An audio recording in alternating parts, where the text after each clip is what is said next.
오늘 하나님께서 우리에게 주시는 말씀 시편 143편 1절부터 12절까지 보도록 하겠습니다. 한 사람이 식당에 갔어요. 식사를 맛있게 하고 나니까 자기 구두가 없어졌어요.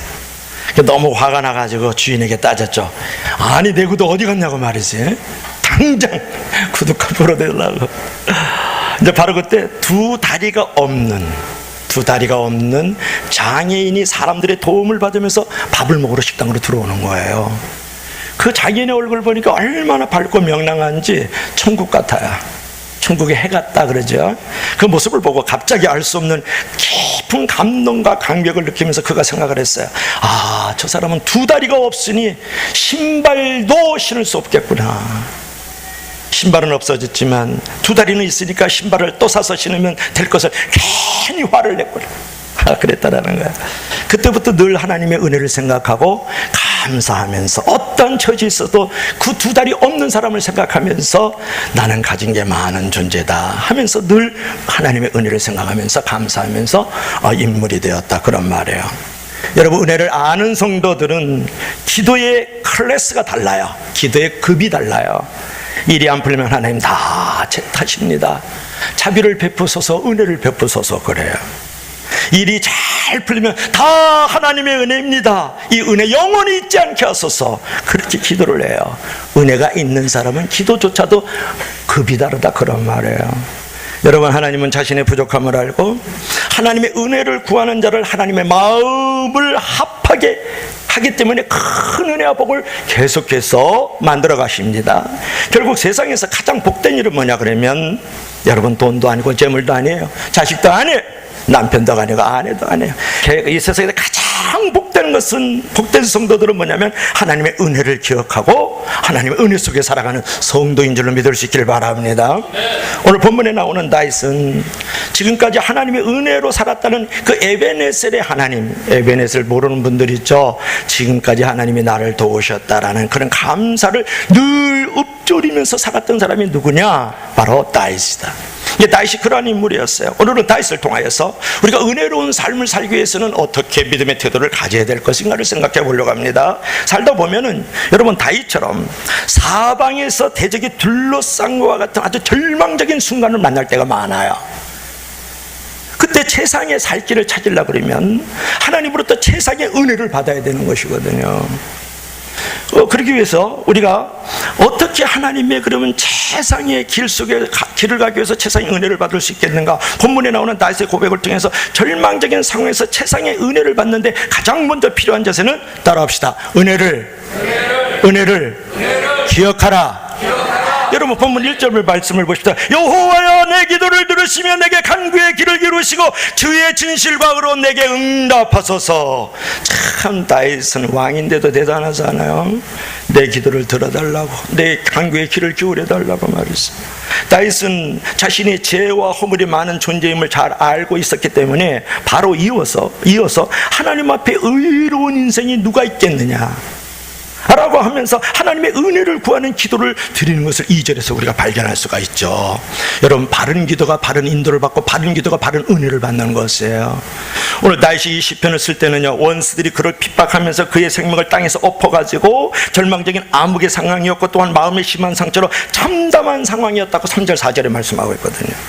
그 상황을 어떻게 이겨냈느냐가 중요해요. 이 암흑 같은, 아주 흑암과 같은, 또 마음의 심한 상처를, 난도질 당한 같은 그런 상처를 갖고 있고요, 내가 엎어져서 일어날 기력이 없는 그때에 그 상황을 어떻게 이겨냈느냐, 그런 말이에요. 누가? 다윗이 말이죠. 과거에 하나님이 하신 일을 기억하고 끊임없이 읊조리고 생각하면서 이겨냈다, 그렇게 말씀을 하고 있잖아요. 자, 5절 한번 읽어봐요. 다 같이 우리 5절, 143편 5절 시작. 내가 옛날을 기억하고 주의 모든 행하신 것을 읊조리며 주의 손이 행하는 일을 생각하고. 너무 은혜가 되잖아요. 과거에 하나님이 하신 일을 기억하고 끊임없이 읊조리고, 읊조리 때문에 묵상하고 그것을 하신 일들을 생각하면서 오늘 흑암 속에 있는 거, 이제 내 마음의 상처를 난도질 당하고 있는 거, 내가 엎어져서 일어날 수 없는 기력 속에서도 일어날 수 있었다, 그런 말이에요. 하나님이 이스라엘 백성들에게 하시는 말씀이 있어요. 그들이 원망하고 불평할 때, 그리고 많은 시험과 유혹에 빠져있을 때 그들에게 늘 하는 말이 있었어요. 그것이 뭔지 알아요? 너희들이 이방에서 나그네 됐던 것들을 한번 생각해 보아라.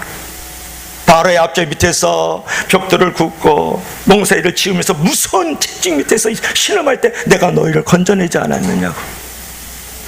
홍해 바다를 건너갈 때 봐라. 검푸른 물길이 너희들을 삼킬 때 내가 바다에 길을 내지 않았느냐고.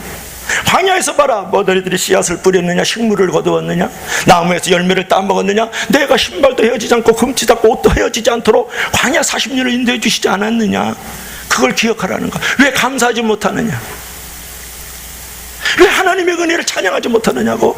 성경에 보면 곳곳에서 하나님의 이스라엘 백성들을 이렇게 말하는 거예요. 심히 사람과 이 백성들 앞에서 컴플레인하는 그런 사람들을 향해서, 불평하는 사람들을 향해서 말이죠. 여러분들도 한번 생각해 보세요. 과거에 내가 그렇게 칠흑 같은 어둠 속에 있을 때, 내가 엎어져서 일어날 생각이 없었을 때, 오늘 5절 이제 3절 4절 말씀처럼 내가 심한 상처로 마음이 아플 때에 과거에 행하신 하나님의 일을 생각해 보세요. 그때 나를 이렇게 세워주셨고 흑암에서 빛 가운데로 만드시고 내 마음을 만져주셨던 그분을 여러분 생각해 보세요. 그러면 속상한 것이 많이 풀리잖아요. 불편한 것들이 다 편한 마음으로 가라앉잖아요. 여러분, 사람에게요, 경험은 매우 중요한 겁니다. 경험은 뭐냐 그러면 시야를 크게 해주면서 이 경험 자체가 지식은 주지 않지만 지혜를 줘요. 그래서 왜 어르신들의 말을 깊이 참고할 필요가 있느냐, 경험을 통해서 보는 지혜가 커지기 때문에. 그래서 경험은 인생의 스승이다 그러잖아요. 그래서 어른들의 말을 들어야 돼요. 어른들의 말을 듣지 않아서 멸망한 자가 누군지 아세요? 솔로몬의 아들이잖아요, 르호보암. 여러분, 그만큼 경험이 중요하고 특히 은혜의 경험은 더 중요하다 그런 말이에요. 오늘 경험을 얘기를 하는데, 은혜의 경험은 여러분 속이 상하면, 내가 인생이 좀 불편하면, 어떤 짜증스러운 일이 일어나면, 요새 여러분 더우니까 더 그렇잖아요. 과거에 있었던 하나님의 은혜를 하나하나 떠올리세요.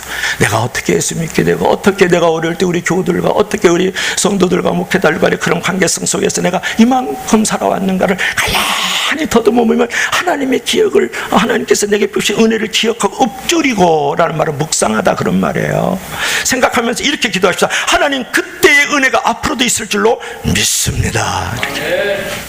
늘 하나님의 손길을 의지하고 하나님의 뜻을 따라 살게 하여 주시옵소서, 이렇게 기도하셔요. 그처럼 과거의 은혜를 기억하고 읊조리면서 내일의 은혜를 확신하면 그때 하나님의 위로와 평강이 내리면서 속도 풀리고 세상의 은혜의 길도 반드시 열려질 줄로 믿습니다. 아멘. 여러분, 가끔 멋지게 성공한 사람들에게 묻습니다. 아우, 집사님 어떻게 그렇게 성공했어요? 그러면 이제 진짜 행복한 성공자들은 거의 유사하게 이렇게 대답을 하는데, 모든 것이 다 하나님의 은혜예요. 그래요. 기도 많이 하시는 우리 권사님들, 우리 안수 집사님들 이렇게 해서 물어보면 어떻게 해서 이런 일들이 만들어서, 다 하나님의 은혜예요. 그래요. 여러분, 그게 괜한 소리가 아니에요. 그는 정말 그렇게 생각하는 거거든요. 자신은 은혜 받을 자격도 없고 별로 할 일도 없는데 하나님이 은혜를 베풀어서 그렇게 복을 받았다는 거예요. 그렇게 은혜를 앞세우고 감사하는 사람이 진짜 성공자고 진짜 예배자인 줄로 믿습니다. 할렐루야. 여러분, 그렇게 감사함이 없고 그렇게 여러분이 은혜에 대해서 하나님을 찬양하는 마음이 없어요. 이 시간에 예배 드리는 건 가짜예요. 11시에 정확히 예배 드렸습니까? 그리고 1시간 반, 1시간 안에서 1시간 반에 예배가 끝날, 여러분 가짜로 예배 드리는 거예요. 하나님을 감사하고 찬양하지 않잖아요. 하나님의 은혜를 고백하지 않는 것은 진짜 성공이 없고 진짜 예배가 없다 그런 말이에요. 그거는 과면을 쓰고 있는 것이죠. 여러분, 하나님의 은혜를 받지 못한 사람은요, 행복이 조건이 많아도 행복을 느끼지 못해요. 그러나 하나님의 은혜를 받은 사람은 행복의 조건이 적어도 행복을 찾아가면서 행복이 만들어지는 것이에요. 이게 은혜 받은 사람, 은혜 받지 못한 사람이 다른 거예요. 아무것도 없어도 불행한 상황 같은데 은혜를 받으면요, 그 행복의 조건을 발견할 수가 있어요. 그것조차도. 그런데 은혜가 없는 사람은 행복의 조건이 전부 다 만들어서 아무것도 불행한 조건이 없어도 불행해질 걸 생각하면서 불행해져요. 은혜 없는 사람이 그렇다고요. 그래서 여러분들이 인생을 살아가다 보면 불편한 자리가 있을 수 있고, 여러분들이 속이 상할 일들도 있고 그렇지 않습니까? 얼굴 다윗을 보세요. 흑암 속에 있고 내 마음의 상처가 지금 이제 칼질을 당하고 있고 엎어져 있단 말이에요. 그럴 때 그가 하는 말은 뭐예요? 은혜를 기억하라. 우리에게 주는 교훈이 뭐예요? 은혜를 기억하라 해야지. 은혜를 믿을 수 있기를 바랍니다. 그런 거였어요. 두 번째로는 따라합시다. 말씀을 들으라. 말씀을 들으라. 자, 8절 한번 읽어봅시다. 8절 우리 다 같이 시작.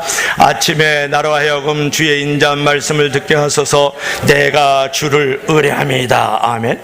여러분, 이제 다윗은요 절망적인 상황에서 주를 향해서 손을 펴면서 목마른 사슴이 시냇물을 갈급하다가 하듯이 주를 사모했다. 그 6절의 말씀이에요. 목마른 사슴 시냇물을 찾아 헤매이. 이 찬양이 거기서 나왔어요. 6절에서 나왔어요. 그러니까 주를 향해서 이렇게 손을 펴면서 목마른 사슴이 물을 사모듯이 주를 사모했다. 다윗은 고난을 통해서도 영혼이 피곤했지만 거꾸로 영혼이 피곤할 정도로 간절히 하나님을 사모했다는 것이 중요해요. 그런 자신이 죽음을 두려워하지 않도록 주의 얼굴을 숨기지 말아달라고 간절히 기도하는 것이 오늘 7절 말씀이에요. 여호와여 속히 내게 응답하소서. 내 영이 피곤하니이다. 주의 얼굴을 내게서 숨기지 마소서. 내가 무덤에 내려가는 자같이 두려워하나이다. 어찌 이렇게 예쁘게 기도를 할까요?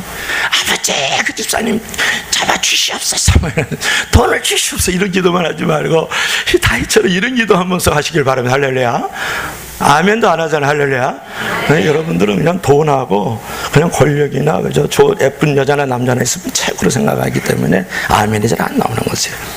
여러분, 다윗이 자신을 두려워하지 않도록 주의 얼굴을 숨기지 말아달라고 기도하면서 이제 두 손을 폈다. 이게 중요하거든요. 두 손을 폈다는 것은 뭐냐면 자신이 빈손이고 황곡했다, 그런 말이에요.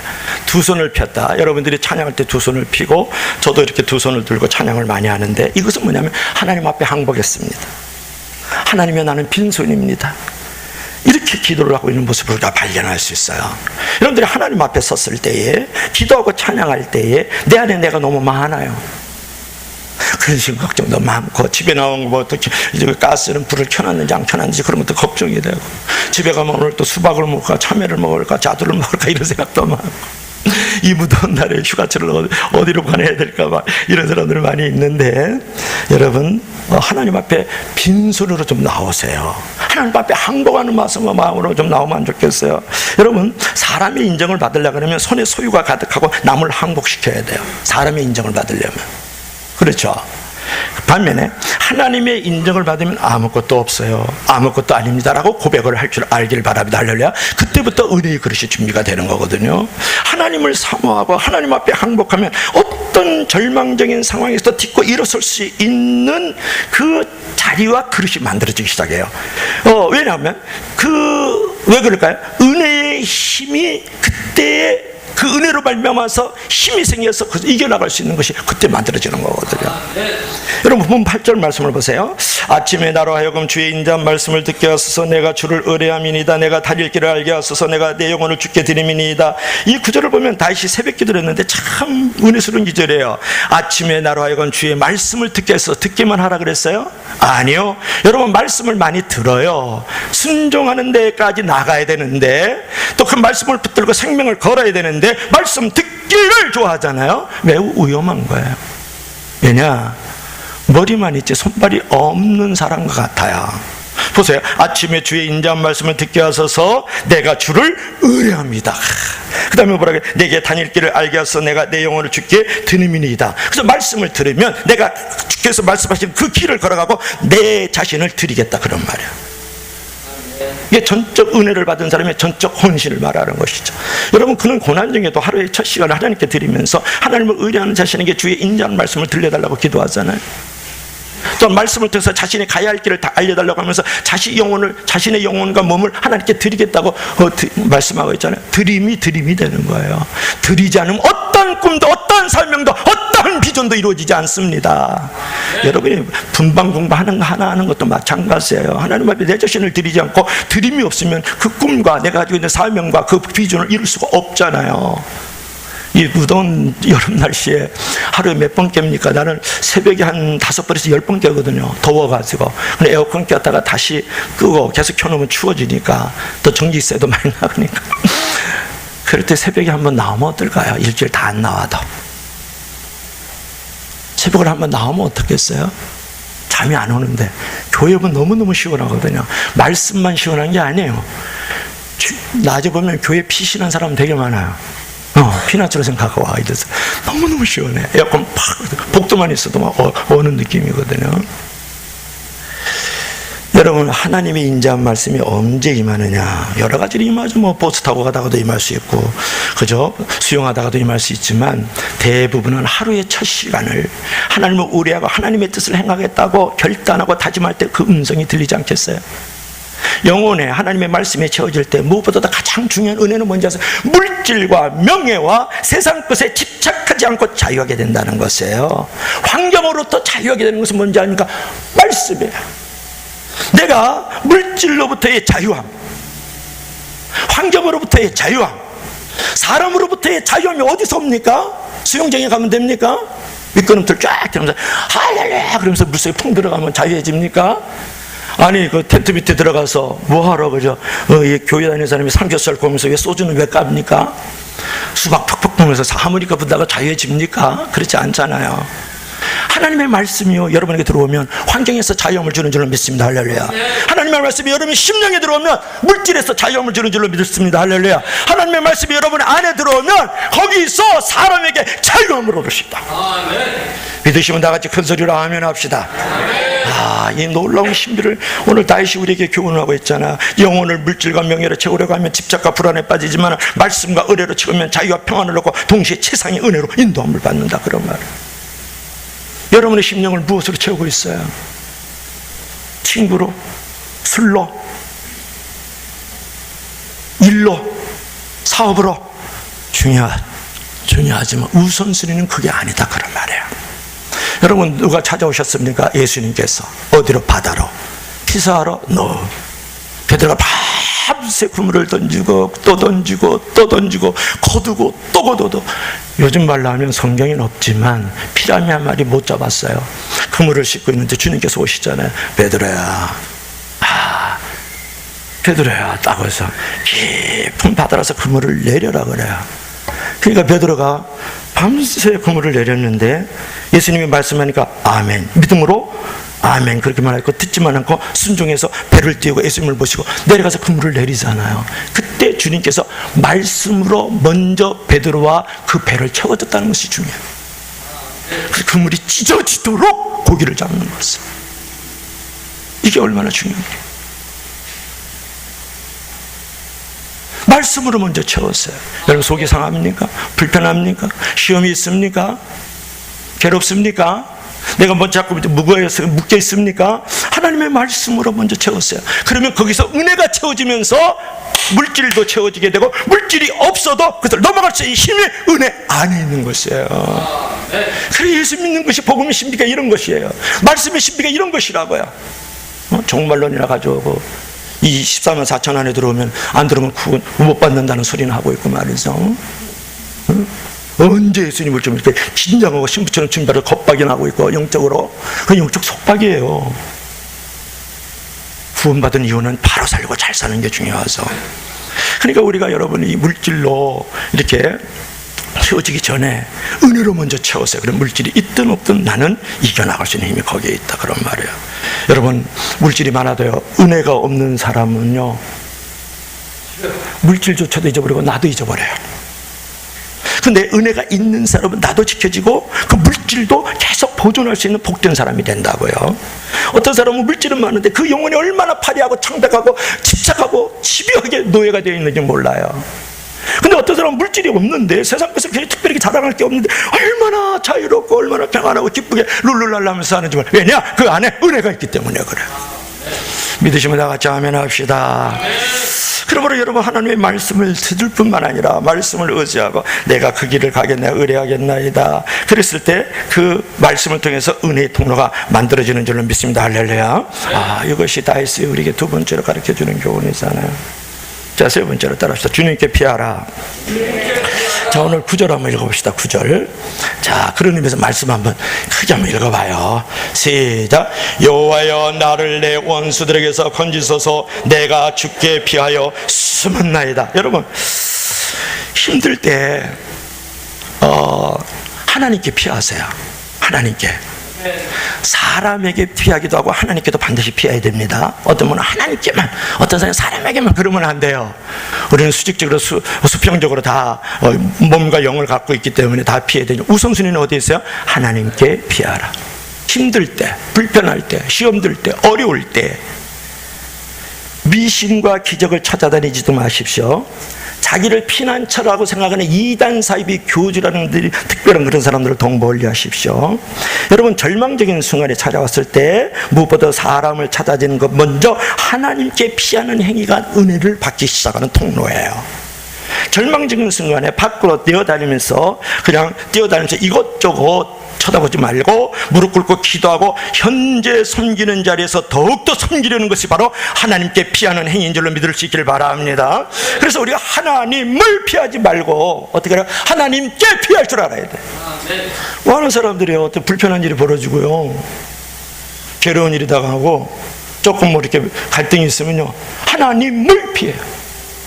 교회를 피해요. 성도를 피해요. 목사를 피해요. 가정을 피해버려요.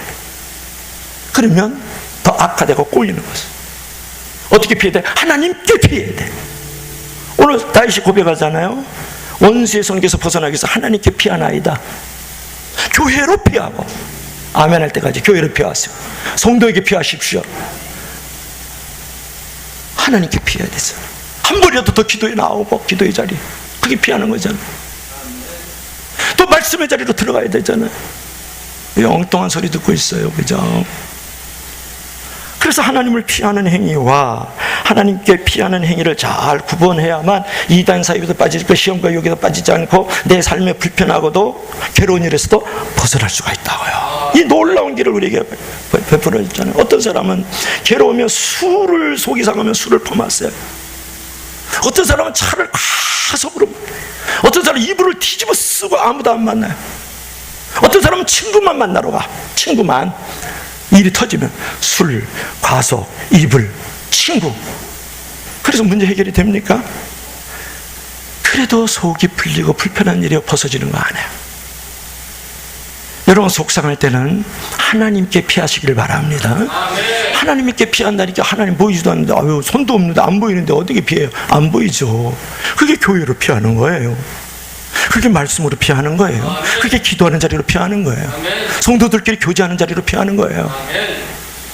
여러분, 하나님께 피하는 선택을 하면 세상의 은혜로 인도를 받는다는 거죠. 그처럼 여러분, 그저 복을 많이 달라고 기도하지 말고 하나님의 뜻을 기쁘게 행하겠습니다. 그러면서 하나님께 피할 수 있는 자리로 갈 때 세상의 길이 보이고 세상의 은혜가 보인다고요.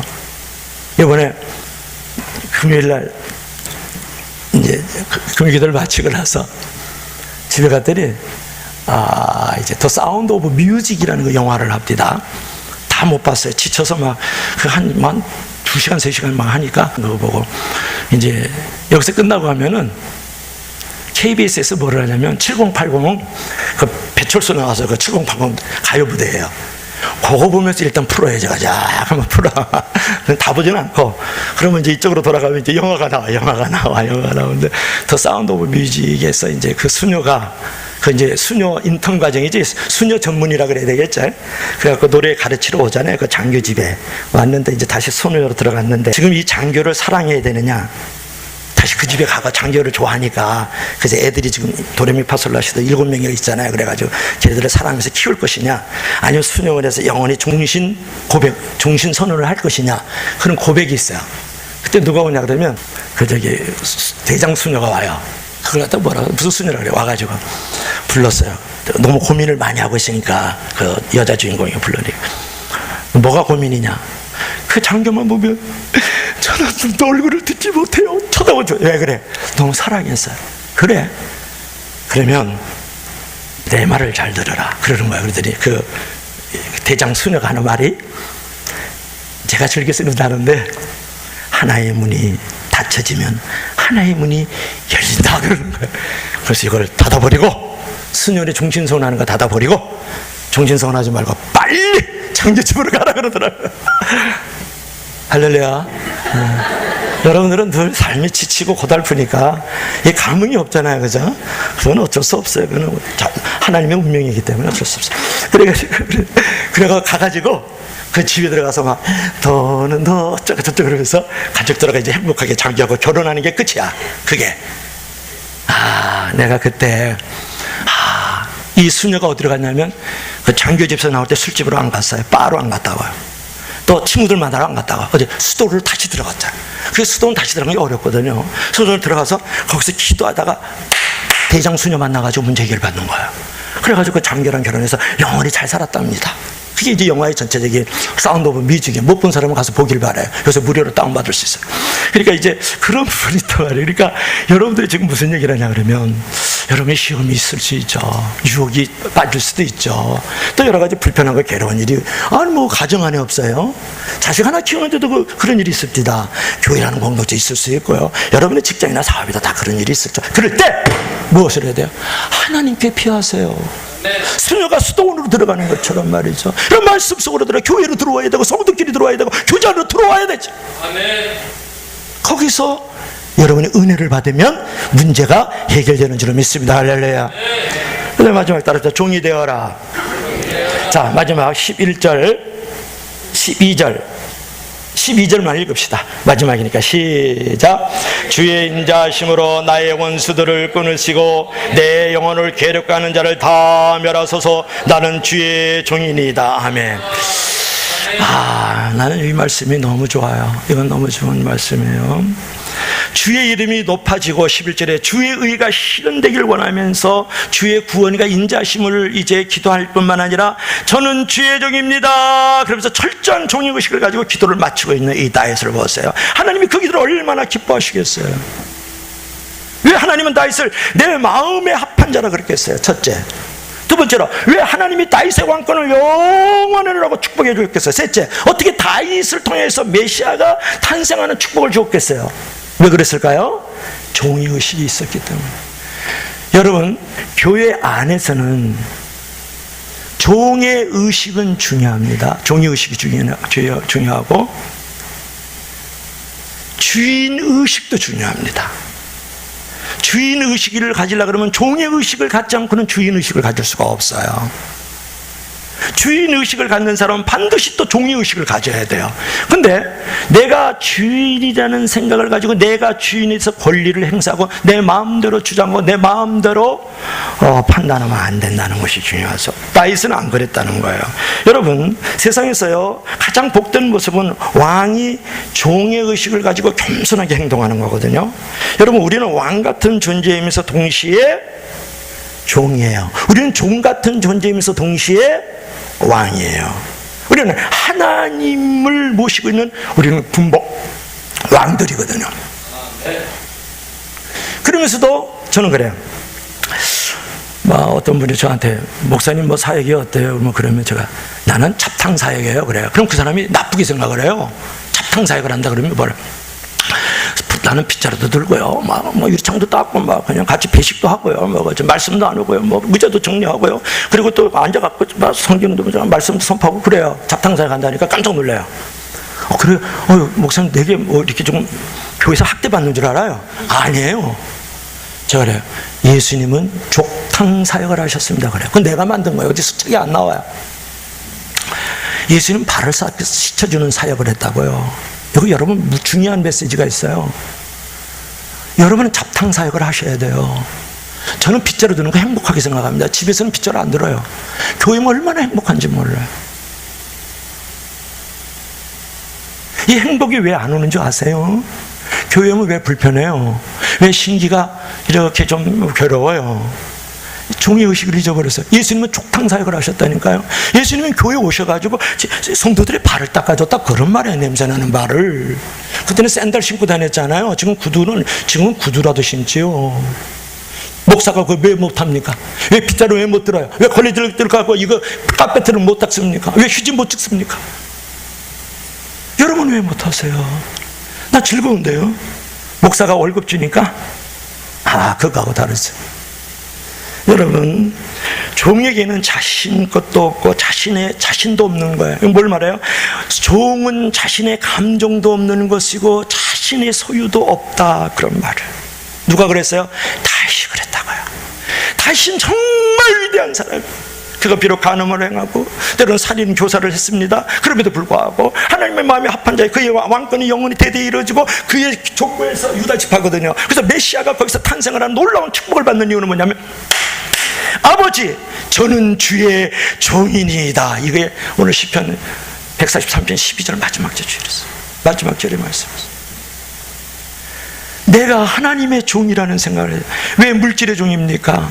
왜 사람의 종이 됩니까? 왜 거기에 묶여 있습니까? 왜 물질에 묶여 있습니까? 그래서 자유함이 없는 거예요. 그래서 즐겁지 않다고요. 그래서 당신에게 하나님의 쓸만한 통로를 아직 못 만들고 있다고요. 왜 하나님을 망설이게 하세요? 하나님을 왜 머뭇거리게 하세요? 하나님이 왜 지체하게 만드세요? 왜? 당신이 종이 아니기 때문에 그런 것입니다. 믿으시면 다 같이 아멘. 그래서 여러분의 속에서 고쳐야 될 게 있어요. 뭔지 아세요? 주의 종 하면 누구를 가리켜요? 목사? 맞죠? 모든 성도가 다 주의 종이에요. 주의 종이라는 자세를 가지라는 말은 영성과 신분을 자랑하는 말이 아니라 자기 것은 하나도 없다, 자신은 없다라는 것을 인정하라는 말이거든요. 종에게는 자기 소유가 있고 자기 감정이 없어요. 주인이 맡겨주신 일들만 하는 거예요. 그럼 노예로 살아가라. 사도 바울은 그런 말에서 내가 복음의 사슬에 매인바된 나 사도 바울은 그런 얘기는 해요. 여러분, 물질에 사람에게 매이면 자유함이 없고 그것은 바로 나를 집착하게 만들고 멸망의 자리로, 재앙의 자리로 만들어가는 것이지만, 모든 것에서 없는 자리로 만들어가지만 하나님께 묶이면 이게 역설적 진리잖아요. 이게 역전의 은혜잖아요. 그분에게 묶이면 자유가 오고 평안이 오고 수직 상승하는 놀라운 상급과 축복이 거기에 있는 줄로 믿습니다. 할렐루야. 이 놀라운 일들을 왜 생각하지 않을까요? 여러분, 하나님은 종의 의식을 가지고 겸손하게 섬기는 사람을 왕처럼 높여주시고 그의 기도도 기쁘게 들어주신다, 그런 말이에요. 오늘 결론을 맺어야 되겠습니다. 여러분, 하나님의 은혜도 잊지 말고 사람의 은혜도 잊지 마십시오. 다시 한번 할까요? 하나님의 은혜도 잊지 말고 사람의 은혜도 잊지 마세요. 오늘 자신이 있기까지 자신을 이끌어주고 감싸주고 기도해준 사람들의 은혜를 오래오래 기억하고 사는 것이 가장 복되고 성숙한 모습의 신자들이에요. 그리고 그렇게 만들어진 나의 삶을 계획하고 경영하시는 하나님의 은혜가 거기에 있는 것이에요. 자녀들이 어렸을 때 부모가 최고인 줄 알다가 나중에 크면 알았어요, 제가 알아서 다 한단 말이에요 이러면서 틱틱 차고 문 차고 나가요. 어릴 때 은혜를 다 잊어버리고 혼자 큰 줄 아는 것이 문제잖아요. 사람이 왜 은혜를 잊는가? 왜 잊어버리는가? 왜 하나님의 은혜를 잊어버리고 사람의 은혜를 잊어버리는가? 그 마음에 교만이 있어서 그래요. 고린도 교회 사도 바울이요, 고생과 수고를 당해서 이제 고린도 교회를 만들고 많은 선교지를 만들었는데, 교회가 커지니까 바울의 은혜를 잊고, 바울은 말이 시원치 않아요. 시력도 안 좋아. 이 말하다가 뒤로 자빠져 간질 걸렸어. 바울의 마음을 아프게 하사는, 사람의 은혜도 감사할 줄 아는 사람이 하나님의 은혜도 감사할 줄 알아요. 스스로 큰 것 아니에요. 부모님의 은혜가 있는 거고, 스승의 은혜가 있는 거고, 목사의 은혜가 있는 거고, 성도의 은혜인 거고, 궁극적으로 모든 것은 다 하나님의 은혜인 것이에요.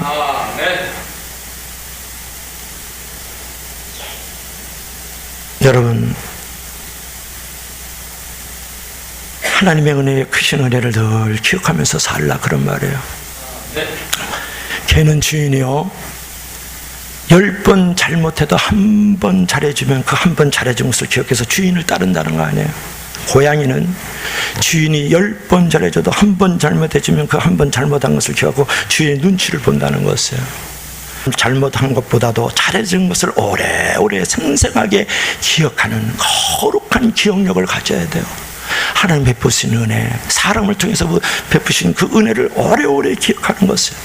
그래서 받은 은혜는 쉽게 잊어버리고 받은 상처는 오래 기억하는 그런 인간상보다는 받은 은혜는 오래 기억하고 받은 상처는 쉽게 잊어버리는 인간성을 가지고 영성을 추구하기를 바랍니다. 은혜를 잊지 않을 때 은혜가 지속적으로 내게 임해지면서 그 은혜의 산실 속에서 나는 모든 것을 이겨나갈 수 있고 큰 것을 누릴 수 있는 존재가 되는 줄로 믿습니다. 그러면서 은혜를 여러분 기억을 하고 말씀으로 돌아가고 하나님께 피하고 늘 주의 종의 의식을 가지며 살아가는 저와 여러분들이 되길 주의 이름으로 간절히 축원합니다. 축원합니다. 축원합니다.